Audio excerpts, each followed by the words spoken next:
It looks like the World Economic Forum's agenda to ban physical cash is now underway. And for some banks, it's coming pretty soon as they're removing this option within the next 2 weeks. The WEF has been pushing this idea for years now, with write-ups that discuss the advantages of a cashless society. The problem with that is that they don't talk about the disadvantages of such a change, one of which points to surveillance, giving these institutions access to what we do and where we go. And this isn't us trying to hide anything. This is about privacy. Now, it's not starting right here in our country, although we know that the Federal Reserve wants it implemented. With it happening in different countries, you best believe that the Federal Reserve, they're taking notes. Besides its efficiency, many analysts believe that they're also going to gauge the public's perception of this change. And to be honest, guys, it's not starting out well. Here's the commentary that we're hearing about Macquarie Bank and their plan to go cashless. Macquarie Bank, all right, not the one we think is the sort of the retail bank that most of us do our daily banking with, but they're going to get rid of cash out of all their branches, right?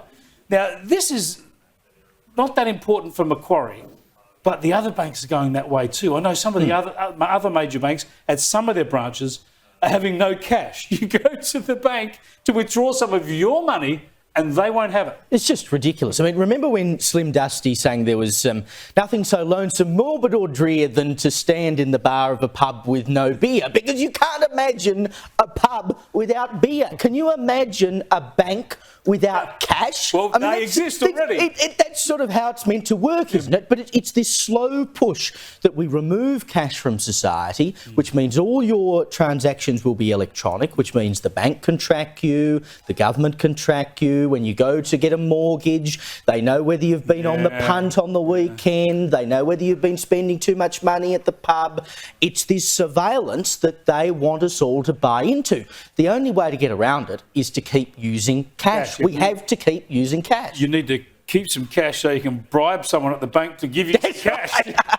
It is ridiculous, Oliver. Soon we'll have butchers with no meat. That's right, guys. A bank without cash can be likened to like butchers without meat, or maybe an auto shop without wheels. And what's really crazy here is that we're trusting these institutions with our money. And you might be thinking that the over-the-counter services will still be there so you can still withdraw your cash, right? Well, those are going away as well. See, the idea from Macquarie Bank is that this shift to digital banking will provide better service for their customers. A spokesperson from the bank said that the digital banking is safe, quick, and more efficient. In terms of safety, there are security measures that digital banking has that physical cash doesn't. If you drop your money and don't realize it, there's not a chance that you'll get it back unless there's some good Samaritan picking it up and handing it back to you. With digital banking, there are one-time passwords that can be put up before you can make certain purchases, so that kind of helps with security right there. Efficiency, though, it's not quite as clear as we would like it to be. There are possibilities of servers going down or you not having internet access to even use your money, so that's still a question mark, which takes me to the highlight of their statement, that digital banking creates convenience. Well,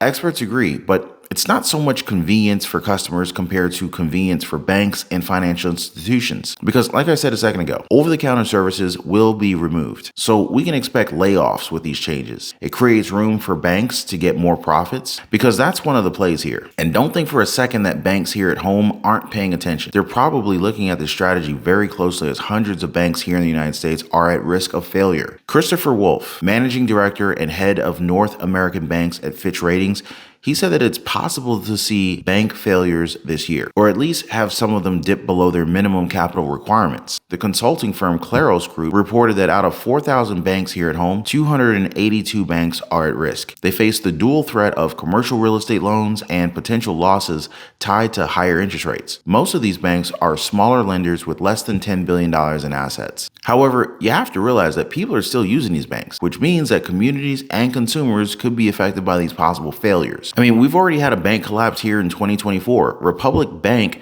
closes first FDIC-insured bank in 2024. Philadelphia-based Republic First Bank was closed by state regulators on Friday night, and its assets were given to the Federal Deposit Insurance Corp. Republic Bank's assets are now being taken over by Lancaster, Pennsylvania-based Fulton Bank effective immediately. Fulton is also assuming all of Republic First's bank assets. Republic Bank is a regional lender operating in Pennsylvania, New Jersey, and New York. The company did business as Republic Bank and had roughly $6 billion in assets and $4 billion in deposits as of January 31st. Now, switching over to a completely digital setup, it could provide these banks with some relief, as Macquarie Bank is also getting rid of something that we're all used to, cheques. So earlier this year, anyone who opened a new cash account weren't offered checkbooks. By November of this year, all checks will then be phased out by the bank. Now, you gotta remember how all of this came about. It was pushed by the health crisis. We were told that cash was dirty and could hold viruses. This was when digital banking just took a leap. It's a movement that the World Economic Forum and the World Health Organization supported. It's also what we see with kids nowadays. They're more inclined toward payment apps like Venmo or Apple Pay. And yes, there are advantages to using some of these kinds of services because they sometimes provide you with exclusive deals, although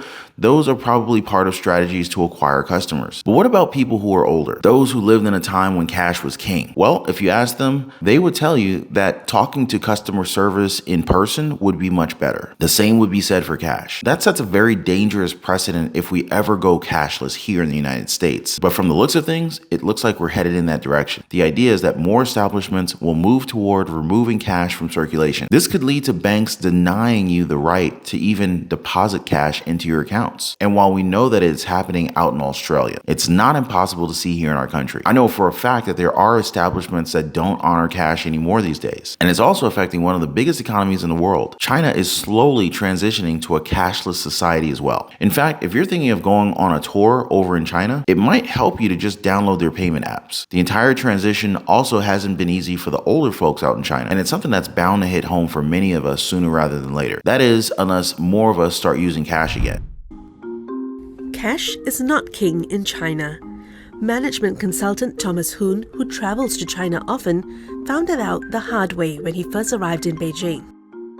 Well, I'll just basically bring my customers out for a meal.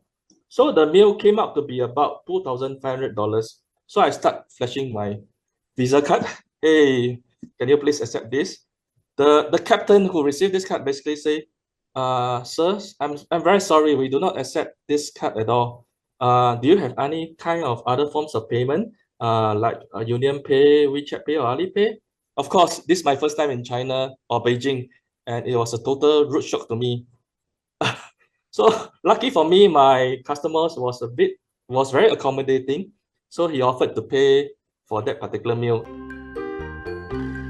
It's estimated that 80% of daily transactions take place on mobile phones. Most of the shops and the restaurants, the owner, they only accept QR payment. Yeah, no credit card and no cash. So whether you go to the shop to buy something, or whether you pay your electricity bills, or even government fines or fees, this is done via mobile payments. And it's used by everyone. So basically, I don't think you could actually live in China without utilizing mobile payments. But what are your thoughts on this, guys? Do you believe that a cashless society would help make our lives better? Or would it lead to more surveillance and invasion of privacy? Now, as always, I'm gonna leave the last word to you guys. My job is just to keep you guys informed of the truth. Before I go, I wanna thank y'all for hitting the like button. Thank you for subscribing to the channel, and I'll see you on the next one.